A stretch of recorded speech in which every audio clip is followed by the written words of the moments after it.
Hey guys, I'm Katie from Parapsis Press. In a minute, David will be joining me and we will get started.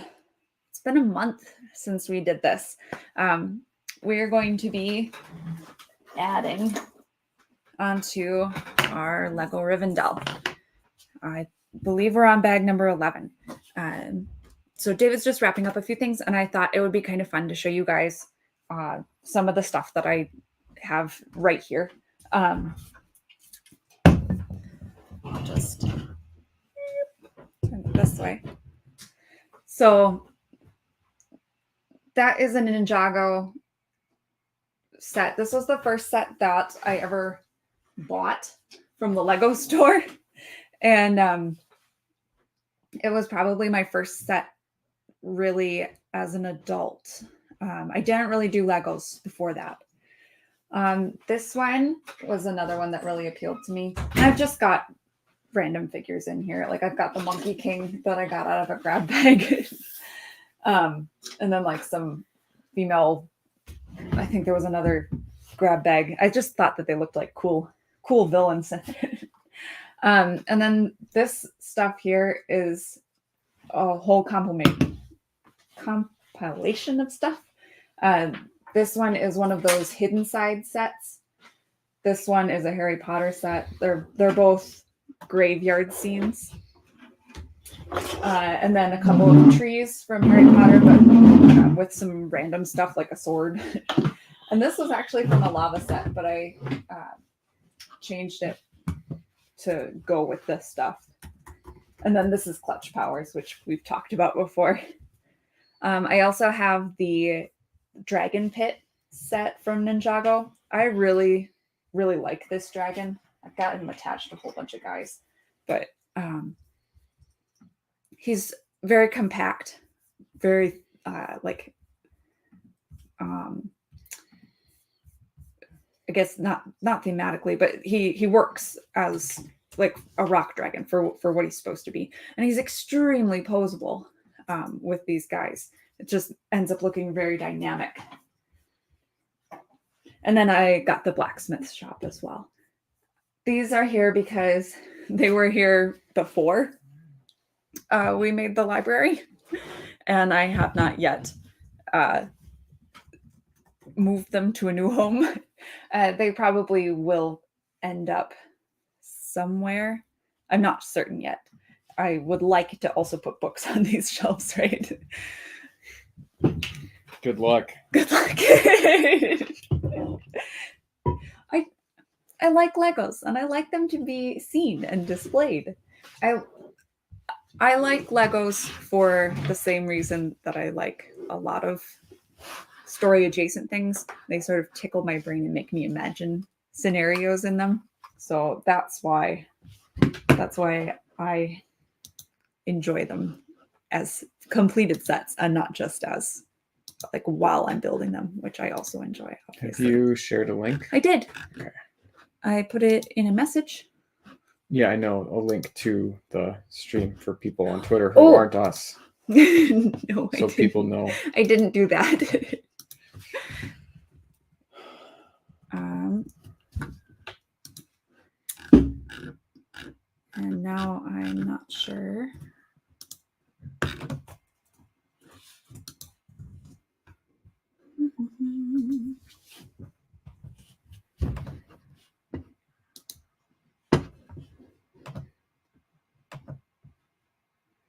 Looks like we got one person watching. Hi. Hello, TJ.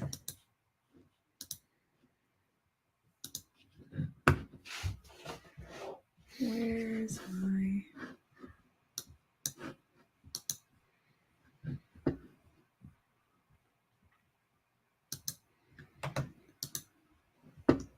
I'll get this. There we go.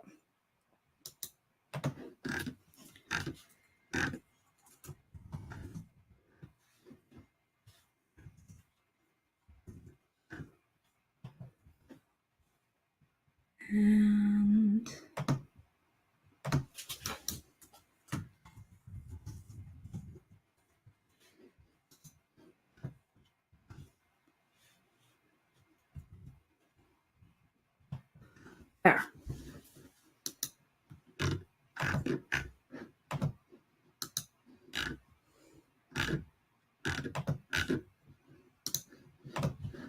Okay, did it. Hi, TJ. Oh, yes, I'm very close. I apologize. All right, I'm going to move this so that it points down. And what we are working on here. Like that. Mm-hmm.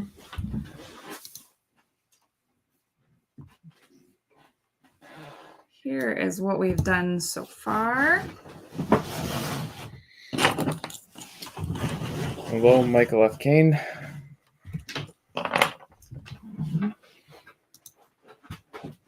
You want to share me? Yes, sir. Sorry.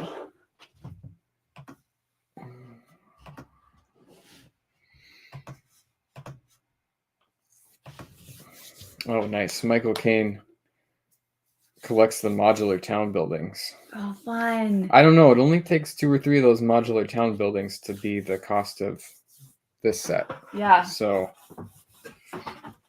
we don't do the modular town though. If we had a bigger house and we had space for a Lego room, I might think about doing the modular buildings because I think someday it would be fun. I think it would be fun just to have like a Lego town set up. That would be cool. Yeah, not, and I would have a railroad and stuff too, in it, but I just don't really have the space to have like a big layout set up. So yeah, and I don't want to do it vertically, Patrick. I keep freezing up. I don't know if that's, hopefully that's only on your StreamYard view, not on YouTube as well. Do you see that? Yeah. Let us know if it's glitchy for you guys. Maybe we'll have try to. I'm watching on YouTube. It doesn't look too bad. Okay. And my internet. Yeah. It would be really cool to do lighting. Yeah. Michael, I don't have too many sets that I could light, but I've always thought that sounds like fun. You're the one who has more buildings. Yeah, so. I do. I like buildings. Yes. Well, I'm not coming on 11 here, guys. Sorry. Can you make a little bit more noise? I don't mean to. There's over 40 bags here that I'm trying to find one. Start setting them on the ground. The ones that aren't it. You want to pass me over? Oh, are all the instructions over here? Yeah. Okay. We're still on the first book, right? Yep. Yeah. I'll try to make some. Oh, there we go. Doug has a good comment you should put up on the screen. You know, I trained the conservatory. The room is full of Legos. Yep. Sometime maybe when we get things cleaned up a little bit more in here, because I think it's still kind of a mess right now. Yeah. We should do a workshop tour or library tour because we have a bunch of stuff here other than books. I have Legos. I have my Lego stuff on a shelf with some random stuff. I have my retro computing setup. I have like a video game shrine shelf too, which is kind of fun. So yes, lots of cool stuff in here. Yep. The one of the things that we did in this room, and you can kind of see behind us, we need to finish, but yeah, we actually blocked off all the windows. My Middle Earth map, my shiny one, is gonna go up there over the window. Yeah, sooner or later. Having blocked off all the windows, I felt better about putting some stuff on display that I might be worried about getting faded. Otherwise, stuff that I've kind of kept shut up or put away. So there's a bunch of really cool stuff on display in here, in addition to a lot of books. A lot of books. So Good stuff. yeah. And I should get more books on some of these other like inset shelves now too. That's another. I never put them on there because I was worried about things fading. But now that we don't have to worry about that, like I could put old computer books on that shelf. I could put film and video game related books over there. There's a lot of different things we could do. Yeah, for sure. It's really dark in here with the lights off. Like it is. It's like you can hardly see your hand in front of your face. It's so dark. Like in the middle of the day. So. Okay, well we should start it. You want to go first? Right. Sure.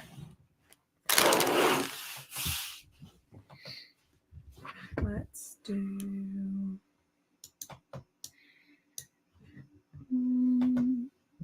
What do you think? Like that?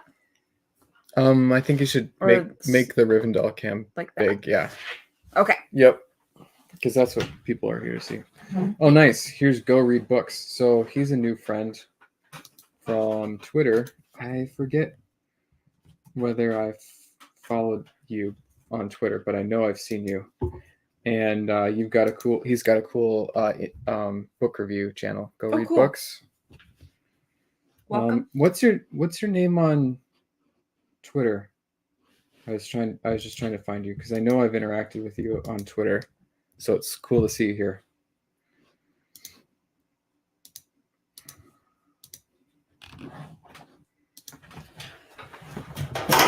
Matt Pittman. Sorry, guys. That was my fault. Just banging stuff. Yeah, and he's a channel kind of about our size. He's got like a couple hundred subscribers and does a lot of different book reviews. Has a lot of videos out, so that's pretty cool. He's got a cute little girl too. Aww. Yeah.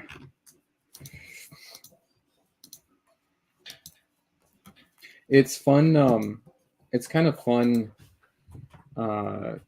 interacting with you guys because something I didn't really quite understand before.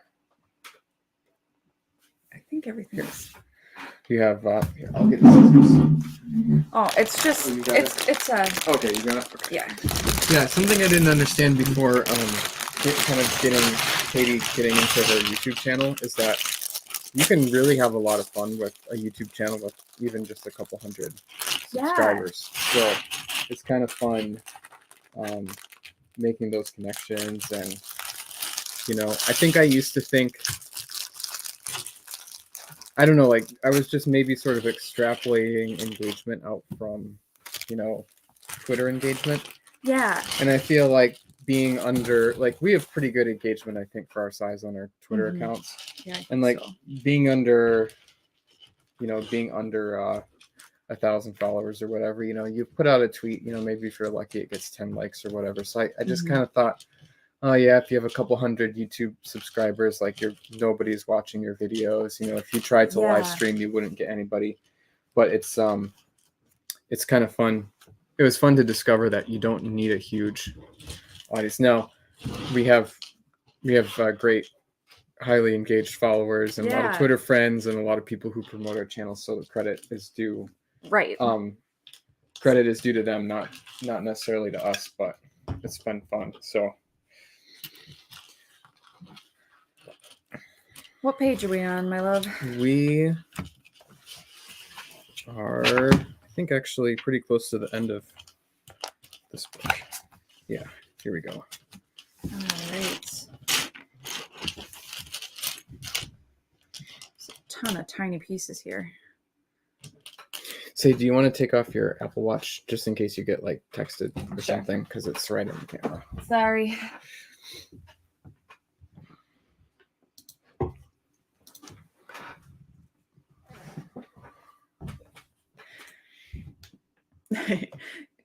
Yes, super glue if you're an adult. That's how adults build Lego sets. Fail. Okay. Is this my first? Yeah. Okay. The other fun thing about YouTube is that you do seem to get some organic engagement, even with pretty few followers. Like, YouTube will promote your videos to people who aren't subscribed, and it will definitely show your videos to people who are subscribed. So that's cool. I feel like cool, that's yeah. not something you can take for granted on a lot of platforms. So that makes sense. I have a very, very small YouTube channel. I've just done some programming live streams and some videos of my game that I'm building.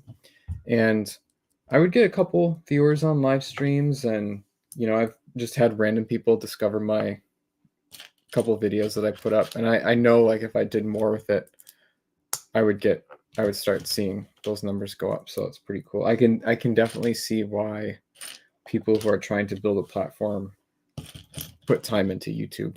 Yeah. I would love to do more with it, but I have so much other stuff that I want to do with my website. There it is. And I have to have time for reading itself. So yeah.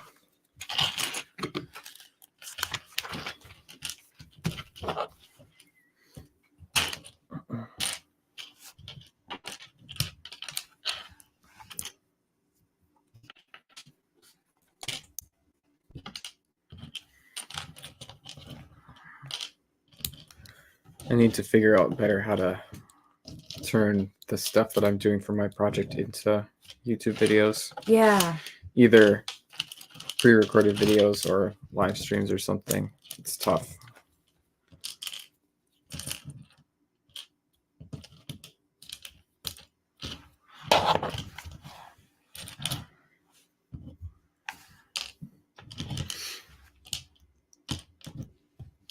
It's not super high priority for me right now, though, because we have this channel.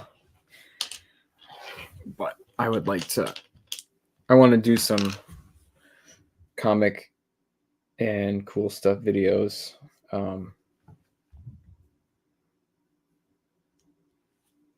At some point here soon.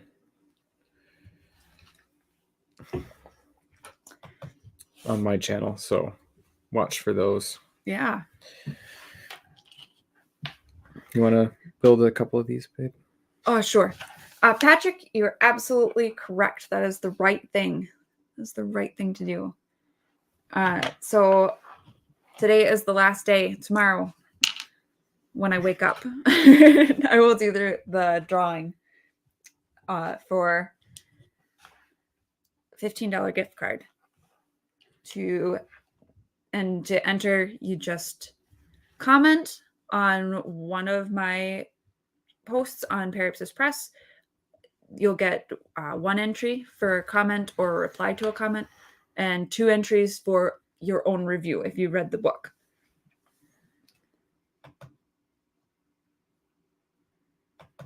Oh, nice. I'm glad. That is the goal. I cannot incentivize people, because that could get the authors in trouble, to go straight to Amazon and leave reviews. But I highly encourage people, after they leave a review on my site, to go just copy and paste it over on Amazon, because I would like readers to be able to find stuff no matter where, right? And once you've done it one place, there's really not a reason to not put it on Amazon. Right. And also, even just leave a rating on Amazon. I think having a few reviews is good, but most people are just looking at the review or rating count. Yeah. So like, if you've read a book and you like it, but you feel like you don't have time to write a review or whatever, just leave a rating too. That helps.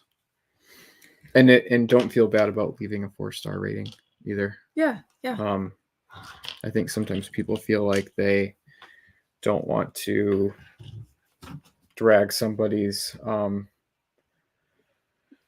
average down or something, but I think for most of us, I think it's correct to say that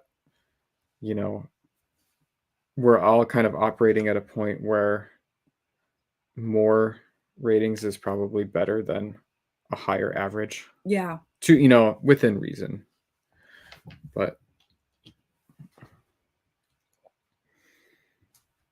okay. All right, so we've got to add these columns in. I did all of them. I'm sorry, I was talking and That's I was fine. You know that if I tried to multitask. Yeah, you'd screw that up. Something would be off. I was saying on someone commented on a Drink with Crazy's stream of our book discussion and said that they thought our review system was noble. Are you going to do the top? I forget. Were we doing whole 2-page spreads? Probably. Right? I think probably. Yeah. I think we've done it. Yeah. I think two pages is probably better. And they were saying that our review system, where we don't give a rating, but we say yes, we recommend buy this one, right? Is noble, but like the algorithm, right? What can algorithm? Well, that's Google. No, Amazon, Goodreads. Though it's like as if they aren't broken. So wait, what were they saying?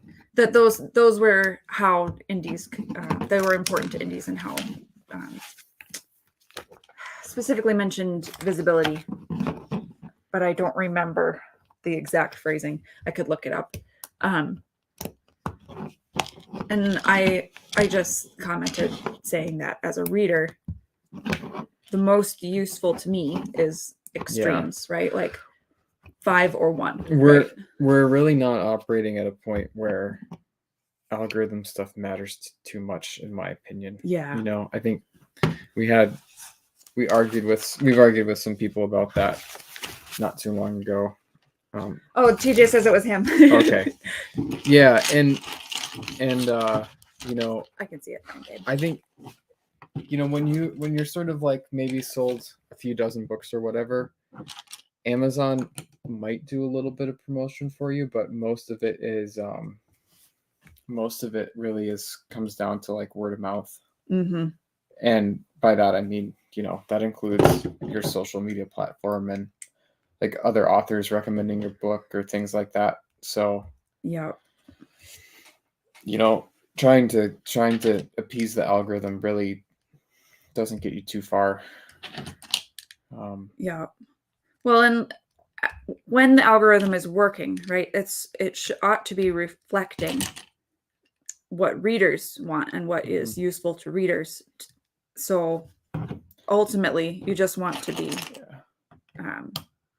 TJ's offering to explain. Oh yeah, absolutely. I don't know. So what were you saying that he was saying? I kind of missed it. So he was saying something about recommend or not recommend in relation to algorithmic recommendations. Our pretty much everybody on that stream didn't give stars or like a rating method other than yes, we recommend, yes, we liked it. For reviews on their own websites. Yep. And like we didn't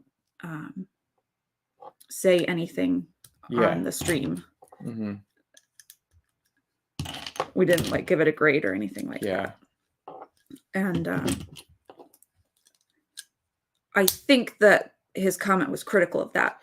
Yeah. And so that certainly like the YouTube algorithm likes people sort of complaining about things. So, yeah, I suppose. So that would be a thing. But I mean, I think our purpose is to promote stuff. So yeah.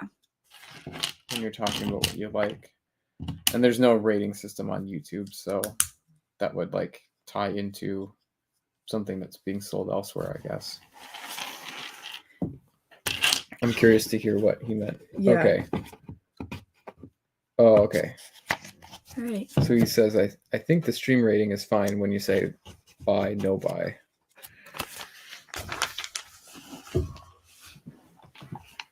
Here, you want to help with some of these? 4, all right. Oh, I see. Following up. Yeah. I Yeah. haven't in the past. I'm getting into it. And the reason that I haven't in the past is just because my own website was enough for me, right? Mhm. Like but I'm trying to get into leaving Amazon reviews, sort of short mini versions of my full Yeah. length review. Did you guys know you can actually follow reviewers on Amazon if they have said that Yep. to share their public profile? So that's kind of cool. I'm trying to figure out the best platforms to reach readers and to serve readers. Obviously, I would like my website to be the primary one.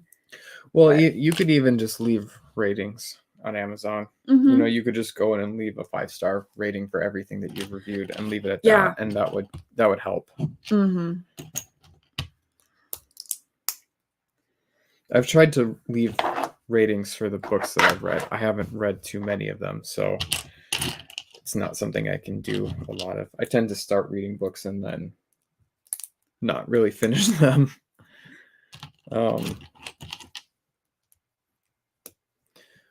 The ones that I have read and really enjoyed, I have left ratings for, or very small reviews. So it definitely does help people. Did I stick them in? Yeah, I see. Something I'm a little bit skeptical of sometimes is things like So, babe, there's two kinds of blocks in this pile. I screwed that up when I was. So make sure you got. Never mind, there isn't. I'm crazy. Never mind. Yeah. So what I was gonna say was Sorry. I'm a little skeptical sometimes as far if we want to talk about algorithm stuff of like these 99-cent sales and stuff. I've sold a lot of books that way, and I have definitely gotten readers and reviews out of them. But I also sometimes worry that what ends up happening is like you just get a bunch of buyers, and then they buy a whole bunch of books, and then they don't read a lot of them. Yeah. And then that kind of reflects poorly in the algorithm. Yeah. Or giveaways, right? If you do a giveaway and you make your book I think this is the yeah, one. I did that one wrong. Okay. And then you make your book free and a bunch of people download it. Okay, so it's sort of like a boost, but Amazon knows whether people are actually reading it, right? So I think ideally what you want is you want people buying it and then also reading it all the way through to completion. And I think probably reading it quickly counts for something too. Like if you start, I'm speculating, I guess. I don't know for sure that Amazon looks at how much people read, but I'm pretty sure they do. It probably is better to, if you buy a book, to start reading it and read it through all the way than to buy it, maybe like read part of it and then come back to it later.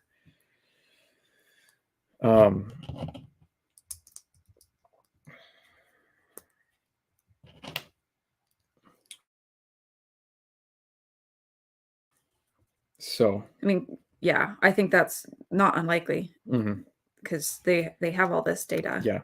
Oh, I know what I was going to say, and this is why I think people tend to, a lot of people, if they have success with Kindle Unlimited, because I think people who read your book in Kindle Unlimited are likely to finish reading it and more likely to finish reading it, read more of it, and leave a review than people who get your book other ways. That's my theory, is that if somebody, because I see people like start my books a lot in Kindle Unlimited and not finish. Okay, we've got 4 more. But I think for somebody who does read it through in Kindle Unlimited, my theory is that those people are more likely to. These ones are a bit different. Yep. Okay. They're just more. letting you know. Yep. You put that one on off one. It's this one's centered instead of. Okay. I think people who read books on Kindle Unlimited are more likely to leave ratings, and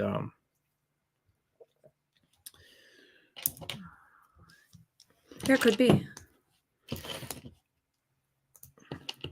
I don't really have any good evidence for that, but it's just kind of a theory. There may be additional gentle prompting. Yeah.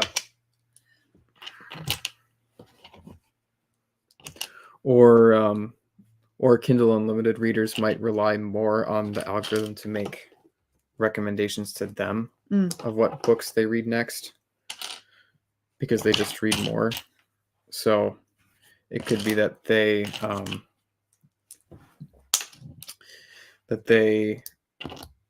find some like more value in leaving ratings. Could be. Than people who are just, they're not. Other people might not be other people might not be as dependent on recommendations from the algorithm for the books they read. Sure. KU might be more plugged in, whereas and like book to book type of reading.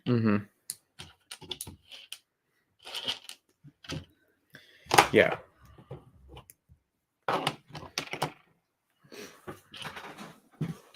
Patrick, do you have Kindle Unlimited? No, he's talking about like what happens at the end of.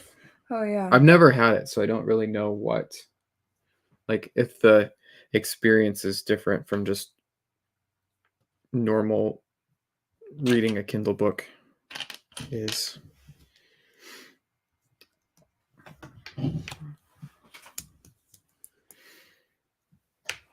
Since we sort of did this page together, do you want to do the next one? Well, let's just see what it is. Okay.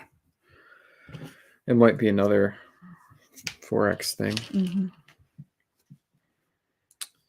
All right. So these are forming the other side. Oh, and this is really cool. So it looks like bricks. Sideways building, right? See, these are stacked like this, but they're attaching on the side, but then they fit together. Over the corner. Yep.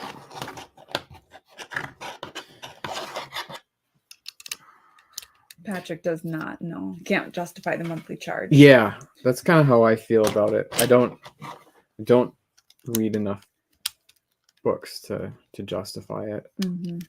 And I'd rather just kind of own things. Yeah. Especially considering that most indie books, I think if people do it correctly, are DRM free. People are always like, "Oh, buy physical books because then Amazon can't take them away." It's like, well,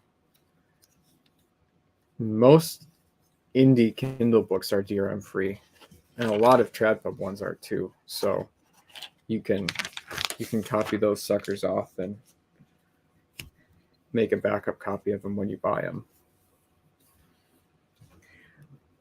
Michael says that modular buildings have a lot of crazy construction methods like that. We've got a bunch more 4X things, so let's just keep going together. Okay, sounds good. This is a dense little alcove. Yep, it's the top of the tower. Yeah. All 4 of those. We're building little railings here.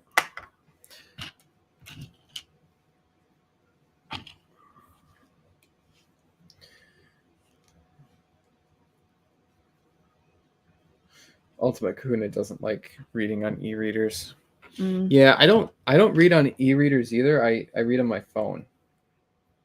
So one of the things I really like I like physical books too, but one of the things I really like about Kindle is how it remembers your place in basically as many books as you want. So it makes it easy to like just read a little bit of what comes next. Kind of takes the effort out of, finding where you were. You can kind of fit it in different times. I like them for reading while holding a baby, because if you have a book, then you need an additional hand to turn the page, and your hand is guaranteed to be stuck under the sleeping baby. And then turning the page is likely to wake them up. All right, another 4X. Two of these.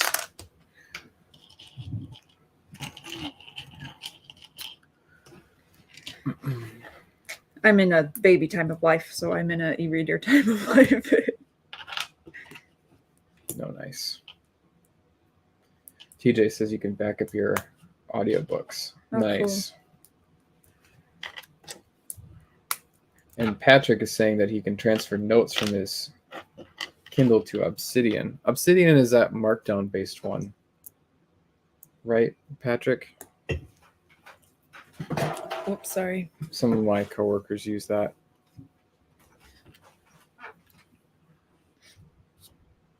Okay, these are making the bottom curved. Oh, cool.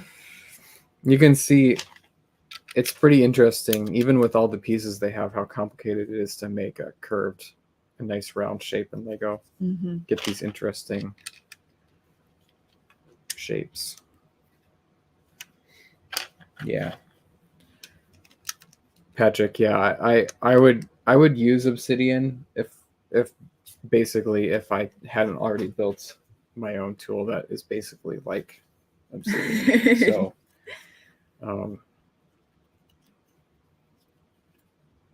there's actually a lot in common with Obsidian and my personal software that I built for note taking and fiction writing and publishing, which I use for both work and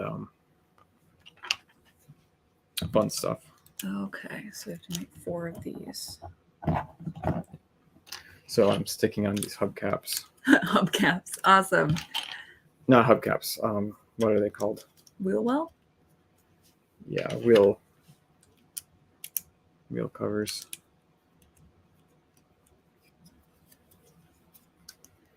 Okay. Oh, look great there. Oh, nice. So this is a 90 degree build on a. Sorry. This out of the way. On this, I'm just gonna take out parts right away.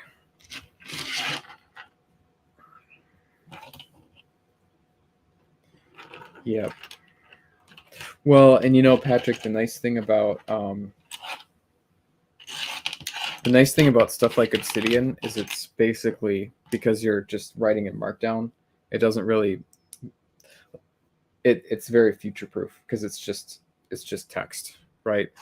And that's kind of what I like about my own stuff is, say, 30 years from now, I can't run it. It doesn't really matter because I'll still be able to read all the text files. And I could basically, if I needed to, and I have actually done this, is I could basically rewrite all of the functionality of the software later in whatever language I want. I have it's written in Scala, but I have Python functions that can parse a bunch of it and interact with it. So it doesn't matter. Like the tool itself doesn't matter so much as the convention that it makes you follow. And as long as the brunt of your information is being stored in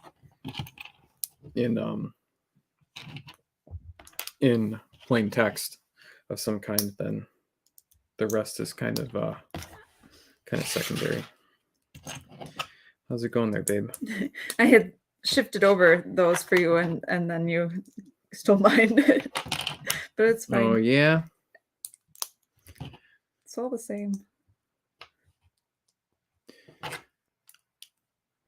How does this oh, I see.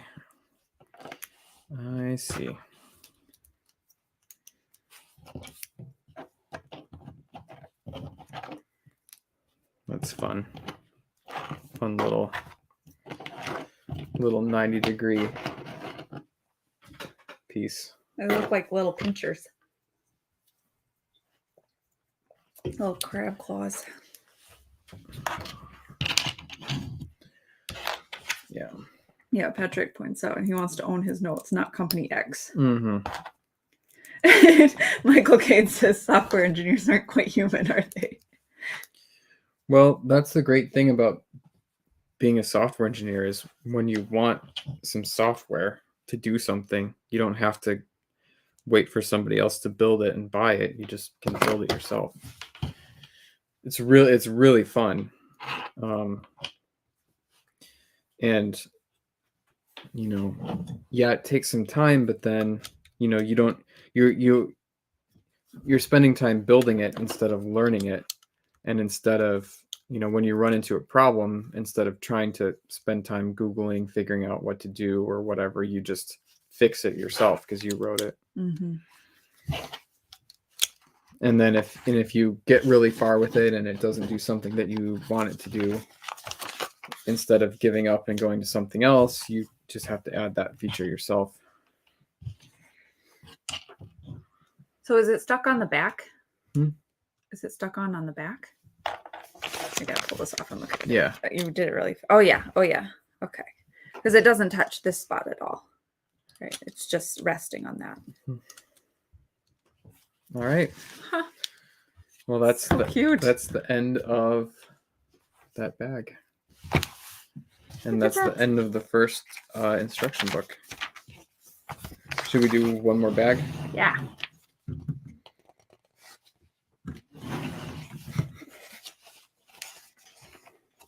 Patrick is enjoying Markdown. Does it use the double brackets? That's like how you link to other notes that you've written, right? Like the notes have a name, and then you use like double square brackets or something to link and cross link. I'm assuming.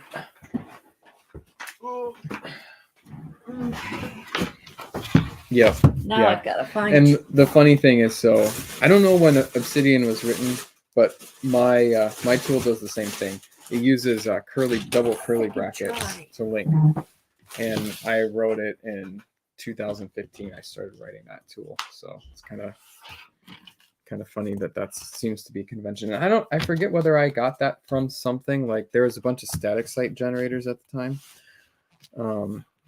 but it came from somewhere. Okay, so the part that we're building is the council ring. So this is the kind of middle part of the structure that don't drop it. I'm not gonna drop it. I just want to get it out. Middle part. So the next 1, 2, 3, 4, 5, 6, 7 bags is all sort of building this bottom structure, and you can see there's a lot of thickness to the underside of this. It's not just like setting right on the table. So there's a lot of structure here that needs to be built up. And then it seems like the next bags after that are mainly building the structure in the rear. But you can see this is covering this, but through bag 35, we're not even getting to the roof of that section. Holy cow. Yeah, here's the second page. I'm wondering, oh yeah. Bag 49. So the next set is like the roof, and then the next set after that is like trees. The trees, the tiles, and yeah. So I kind of wonder though if this part will go pretty fast because it's a lot of bigger pieces. Yeah. We'll see. Well, a lot of plates and stuff. So let's get into it. Okay. You got to get 2 of these. Oh, you open that then. I can't find where those are.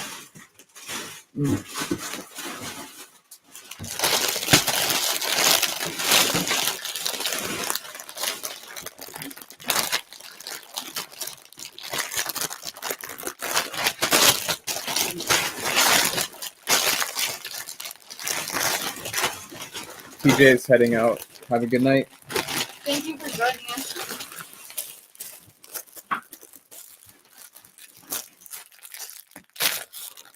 I have no idea what this is. I was so pleased I found the bag number 12 on the second try, and now... Yeah, so Patrick is saying Obsidian was released in 2020. Markdown was 2004. Yeah, I think Markdown was definitely, not new when I started using it. But of course, all of these tools have additional they have additional syntax for their specific functionality, like the double square brackets or whatever. All right, There's a bag just of plates and weapons. Michael Caine's got to bounce too. He needs to be productive.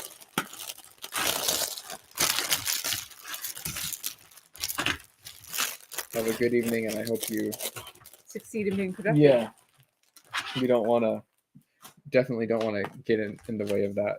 So, two of them. So I Two think of them, it will be the light one. Okay. Whew. What are those silver pieces in there? Weapons. Oh, it's like a weapons bag. It's just a little weapons bag. Nice. In with the plates. Is Narsil in there?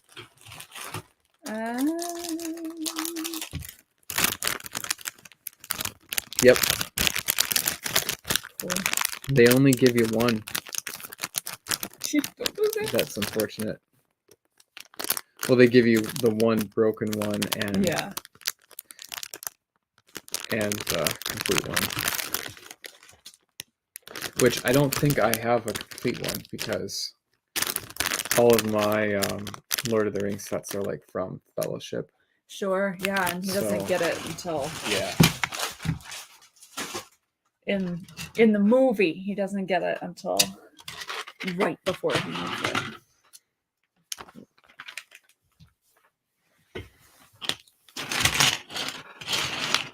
Do you want to take the first? Sure.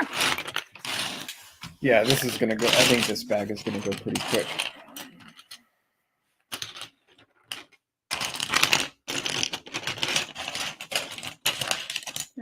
What do some of those community plugins do?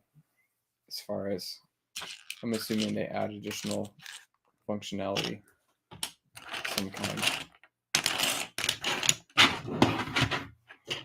My tool does not have a plugin system because it's mine, so I just add functionality.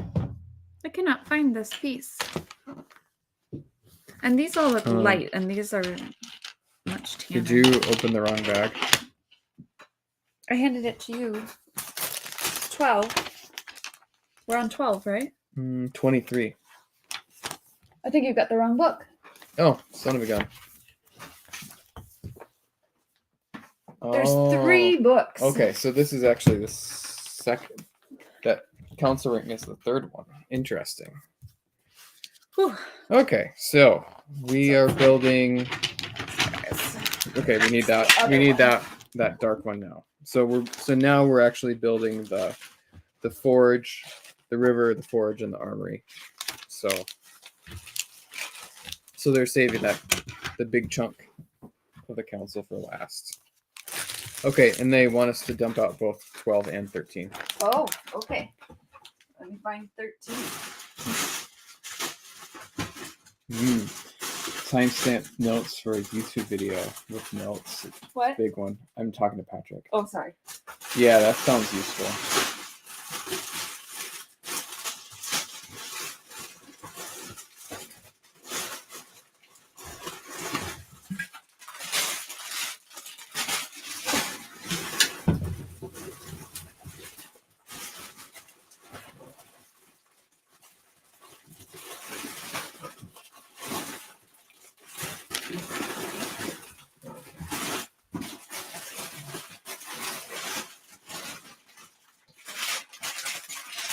Oh, 31.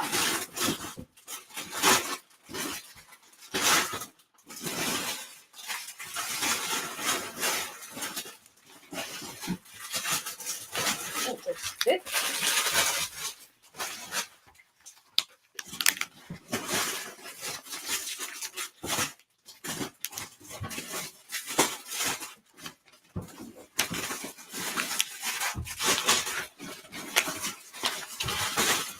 There's an interesting note here.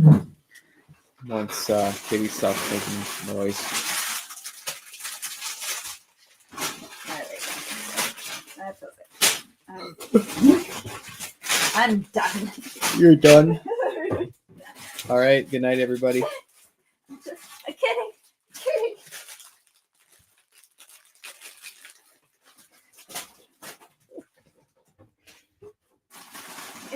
be one of these tiny ones.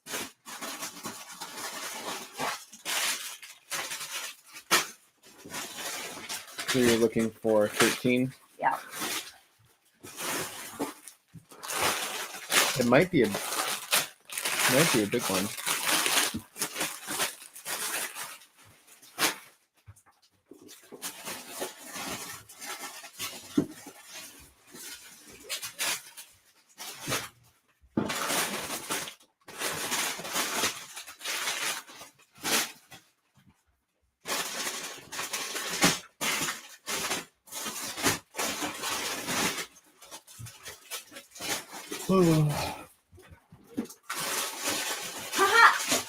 Okay. It is a tiny one.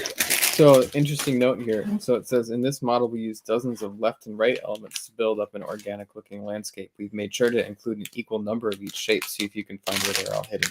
So I think what they mean is these kinds of angles that aren't, right and left symmetric. There should be an equal number. So here's a pair. Here's a pair. There's a pair of these. So, actually, this one there's not a right and left, but like these there is, right? So it's should be interesting to watch where they end up, because what we're building isn't symmetric, but. Oh right.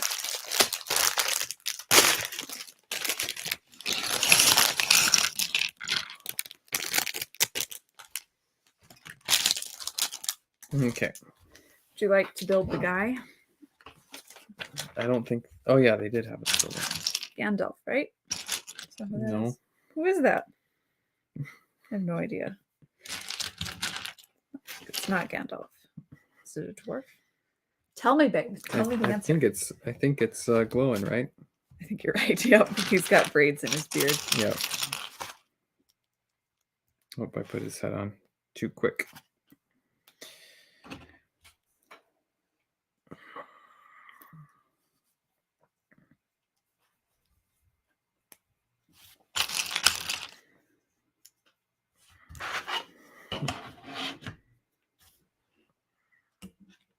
All right.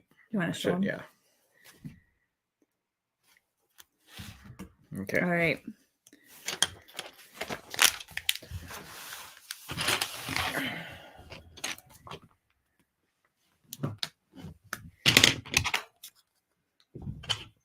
I'm really curious to see how this goes together, because something that I've been impressed with these big Lego sets is that they have a lot of pieces to work with. So they don't just build things that set right on the shelf or on the table. Mm-hmm. They can build up a nice base with layers of blocks and just a nice 3D shape. So, and that's typically kind of an interesting part of the build, because it's all stuff that you can't see when the model is finished. So, how's it going there, babe? No, I put it on wrong already. They use lots of different colors and stuff to indicate pieces that you're probably not going to see, and it's just kind of interesting. And it's stuff that, unless you take the set apart, you never really see again. So It's also kind of fun. And you can see how fast this is going together compared to some of the previous pages.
There it goes.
So we are doing another book club.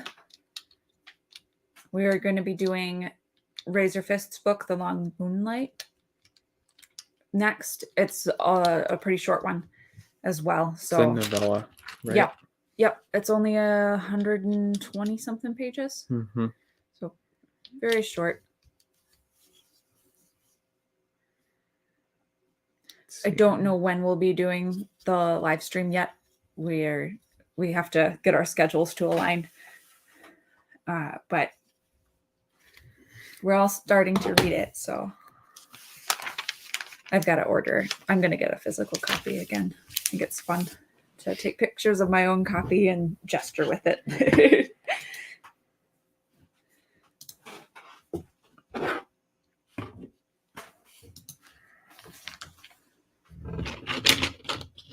Oh, nice. Eric Wag is here. Hi, Eric. He did the promo images for me for the Oh, nice. Book club. Eric's the one who kind of took over. Is it Rob's Wednesday promo? Yeah. Yeah. I'm anxious to start availing myself of that when I have a new book or something coming out. I don't want to just beat a dead horse with my current stuff, but it seems like a good spot to promote. I worry about things I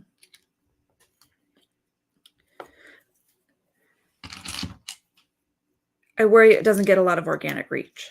Yeah, but I think that people probably. But that's probably okay. I think so. Yeah. That's probably okay. Yeah. Yeah. Sometimes on Twitter you don't need to get your stuff in front of new people. You just need to make sure that the people who would promote it see it. Yeah. And that kind of stuff is useful for that, right? Mm-hmm. All right.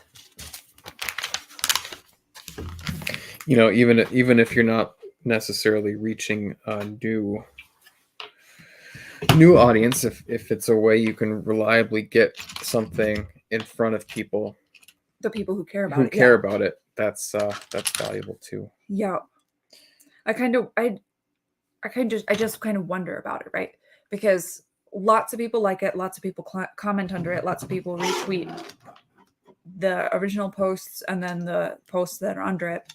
And I wonder how that is weighted against people muting it because of notifications showing up in their field. Yeah. It's hard to say, but I think probably overall it's a win. Yeah. At least just as a way of getting stuff out to that group of people. Yeah.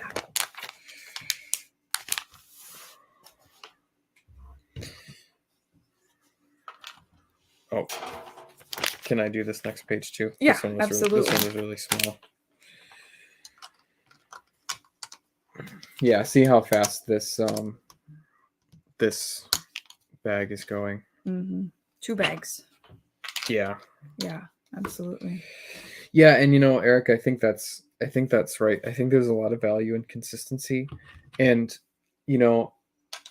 I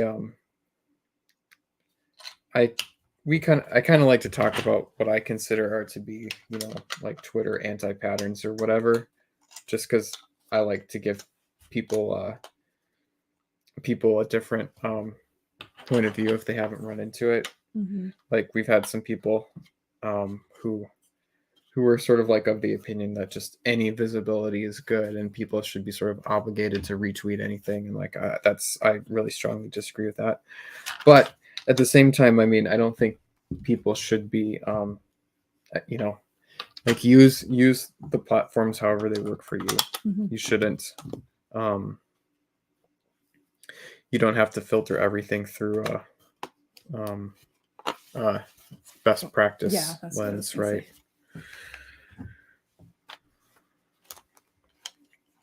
I kind of like to think about that stuff sometimes, just because I think it's sort of interesting, and I think of Twitter as kind of like a game or an experiment. And I'm not really sort of actively promoting trying to sell something right at the moment, so I don't have a. I think you're off a bit. Oh yeah, I don't have a huge like I don't have a immediate need to just like try to get stuff in front of like my own stuff in front of as many people as possible. So I kind of don't push it on Twitter, but it's certainly interesting to see what other people do. You mentioned that Razor Fist retweeted one of the promos once and it got 10 times as many views. Yeah, that'll do it. It's fun when big accounts take stuff off, but I don't know if I've ever actually sold a book from having a big account retweet it. I think once I sold a copy of my book off of commenting on one of Jack Posobiec's tweets. I used to follow him. Oh, look at that. I used to follow him and he would like bitch about mainstream sci-fi. So I just comment sometimes and like, here's my book, it's better. And of course, I've definitely sold books off of other indie authors' recommendations. So like smaller accounts with like a couple thousand followers or whatever. But I don't know if I've actually been able to tie any sales directly to somebody like somebody bigger retweeting my stuff. Yeah. But I don't know actually if anybody super big has just like retweeted a link of mine either. So it's hard to say.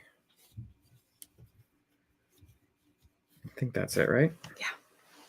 EVS just subscribed or followed me on Twitter. I was super excited. They were giving me crap for it over in the Gilded. Oh, why? Don't they like? Yeah. No, the fact that I was so excited. Oh, yeah.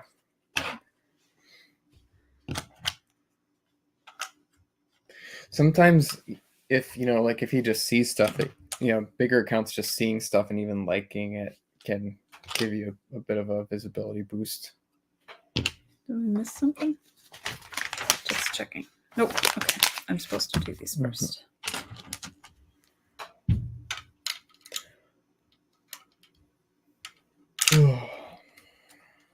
The other thing is I don't know if I could get any big account to just like retweet a tweet of me promoting my own book. I don't know who I would really want to do it because their audience would have to be like a book buying audience who is also sort of matches up with what I'm trying to sell.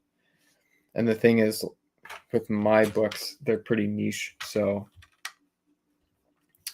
So I don't know exactly who that would be. Yeah, I think in general indie stuff tends to be more niche, Yeah. and so you can't trust that whoever asking for book recommendations on Yeah. Twitter is going to be Yeah. interested. And like, it's definitely a good thing when big accounts retweet you, but it just, Yeah. I think a lot of people, especially people, you know, there's a lot of people who are sort of upset about right-wing grifters not promoting indie fiction, and I'm kind of over that, because it's like, okay, so say somebody like Steven Crowder retweeted your book, like, I don't know if that's going to sell any copies of it. Right. It's his audience doesn't watch him to find books. Yeah. A actual like thoughtful recommendation from somebody that's kind of slightly bigger than you in the same niche, I think, is worth a lot more. Yeah. Eric says that he's over focused on Twitter, and we're ahead of him doing YouTube.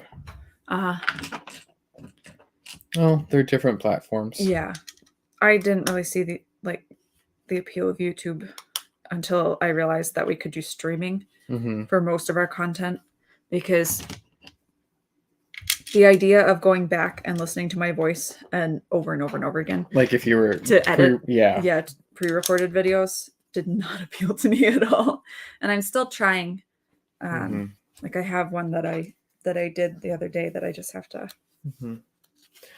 polish up. I think the cool thing about YouTube too is that the bar is kind of low. So talk about the bar being a lot in different areas, but I think just having half decent audio and video equipment and coming on regularly and talking about interesting stuff. I mean, it does take effort. It's not like a zero effort thing, right? But it takes more effort than just BSing on Twitter. So there's less people that do it, and you don't have to have super high production values or plan out everything to be able to make stuff that people want to listen to. I think people like to listen to YouTube videos in the background while they do chores and stuff. That's how I consume a lot of YouTube videos. So anything that is just kind of nice to listen to and interesting, saying, and I think, that's something that we do is we're kind of saying we say things that are a little bit different than what a lot of people say. So it's interesting, I think. I think so. It's interesting enough. Oh, this is interesting. So here in this set now, we're putting a whole layer of plates over the top of this. Did you want to help put these on? You don't have to. No, you can. Okay. I'm enjoying. So yeah. I would definitely. Sorry, I would definitely recommend getting into YouTube if you're interested, just trying it out. Yeah. The thing about YouTube is I feel like you have to be intentionally doing other things too, so that you don't become a broken record. Like I really like Iron Age Nights. It's a really, really cool way to promote indies and interview indies about their work. But sometimes they end up talking about the same sorts of things over and over again. And they all say the same things because they all still have the same opinion about it. We do some of that too. We do. Oh yeah, absolutely. And that's what I'm saying. Like, you want to be careful that you don't become stagnant in that. There isn't always something to talk about. Right. If there isn't drama or something. Like we made a lot of nice videos kind of based on drama that happened. And there hasn't been a lot of drama on Twitter lately. Or there isn't, or drama that sort of deals with things that we have an opinion about. Right. So there hasn't been as much to talk about. So hence why we're getting back into the Lego. I thought some of the stuff that was going on in the Comics Gate circle was interesting, but I didn't think anybody was like wrong or. What stuff? Well, the thing that I retweeted from EVS, and Oh that, yeah. people were going back and forth with him on it, but like, it didn't seem to me that anybody was angry or heated or whatever. No. And it's just a slight difference of opinion. Mm-hmm. I tend to side with Ethan on that one. I think that the goal isn't necessarily to replace Mm-hmm. Trad Pub or to tear it down as much as it is to do our own thing, and that we don't want other people to be telling us what art should look like, or that we can't enjoy XYZ. Nice. Doug Wise listened to the first video of us that he listened to while he was on one of his night walks in the summer. Oh, fun. Yeah. That sounds really nice. I like to listen to stuff sometimes when I go for walks. Are you a late night walker? My sister is a late night walker. Like really late. Middle of the night type. Glow in the dark piece. What? Why are they doing this to me? Katie hates glow in the dark stuff. I'm gonna walk into this room, and before I turn on the light, I'm gonna see something. So like, what the heck is this? When we were first married, she got me a Lego Hobbit set, which is it's like the White Council fighting the Witch King in Mirkwood, and the Witch King's head is glow in the dark, and I had it on a bookshelf across from the end of our bed, so at night you could see his little head glowing. Freak me out. Patrick says that he enjoys our book haul videos. Yeah, and see, this is the kind of thing that kind of when I was talking about the bar being low. Is that everything on that page? I think so. I can't really see the red outlines, so yeah. You got two of these in a little thing. One over on that side. Yeah. Yeah, I used to think about this last year. It's like, I should just make a video talking about like just showing a book or like showing some books. And then I would think, oh no, that's kind of dumb. Nobody wants to watch that. And then I realized I like to watch that. Right? I've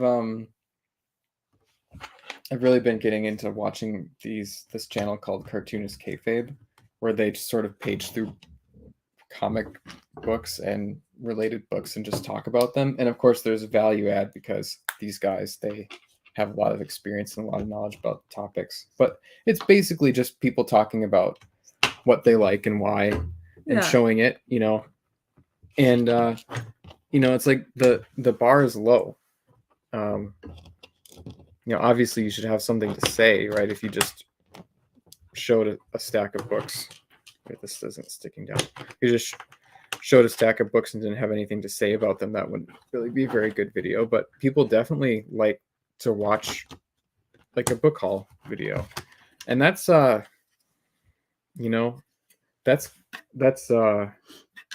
it's a nice thing to do, right? When you are buying books anyway.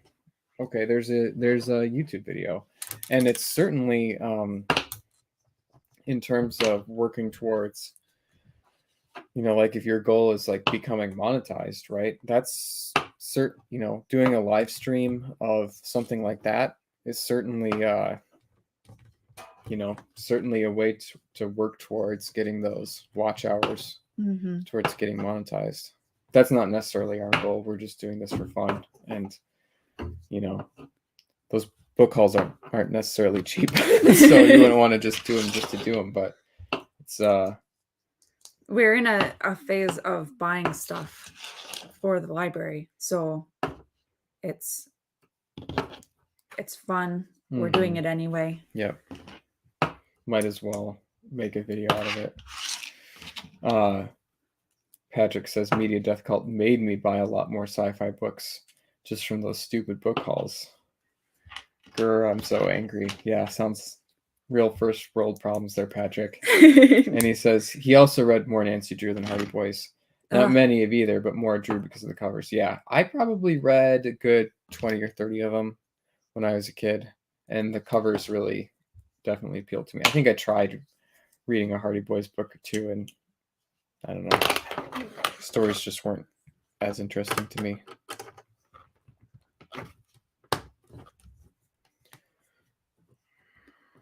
Okay, your turn again. Ooh, we're building a little Oh, good. I don't have to little hand this side over. piece. I think this is probably the end. Yeah, That bag. almost. Nice. Almost done, guys.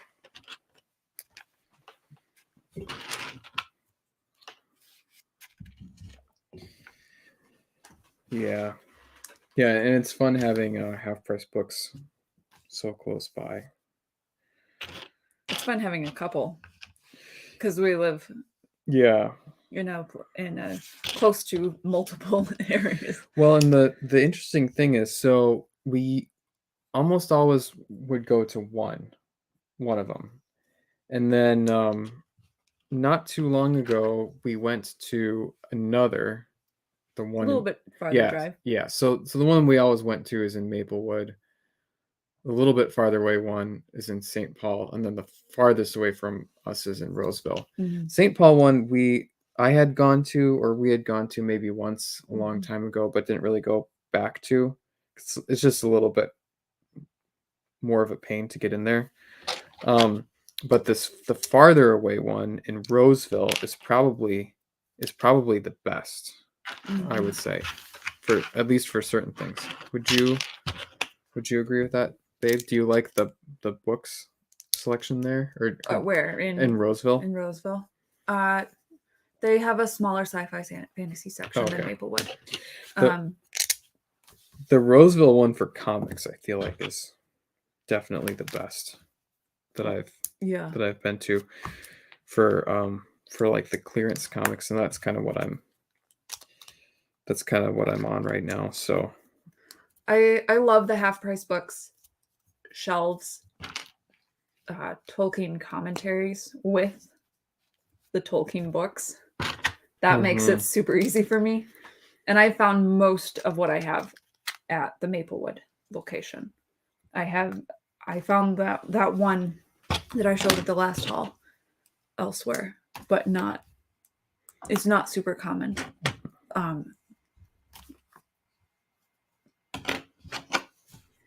So I like the Maplewood one quite a bit. What's going on here?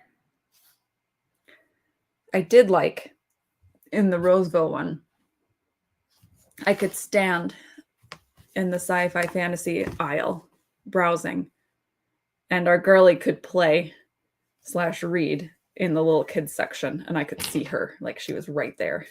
That was nice. It was like right off the end of the I see. Sci-fi fantasy shelving. Yeah, the kids section in the Roseville one is a little bit more isolated, I think, right? Yeah, it's like in a corner, but like it's not as closed off. Like the one in Maplewood is like in a corner, and then the shelving comes like out from the corner to make kind of a roomish. Whereas if I am browsing, I can't see in. Which I guess pros and cons to each setup.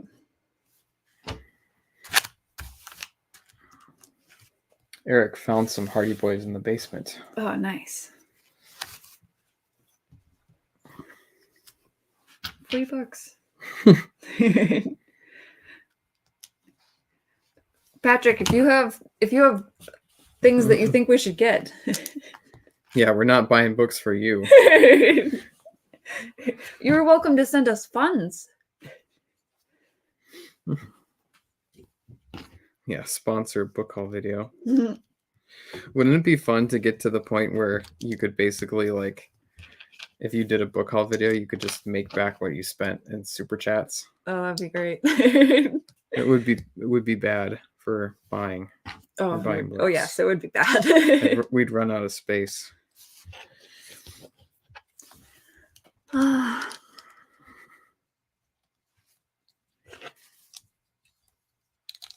Yeah. I'm already going to have to do some rearranging. All right. Where's What you looking for?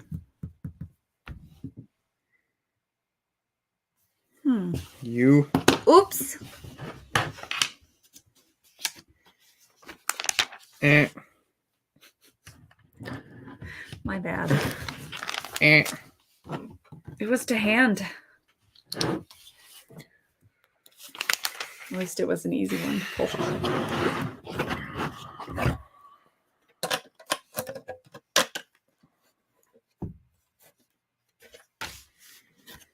All right. Well, that was a very fast, very large 2 bags compared to the last one. Watch out for the. So I think that's a good place to stop. And I think this next part will come together pretty quick. Nice. Patrick, you can't go wrong with classic stuff like Sherlock Holmes and Father Brown, like because that stuff is if she's enjoying mysteries, right?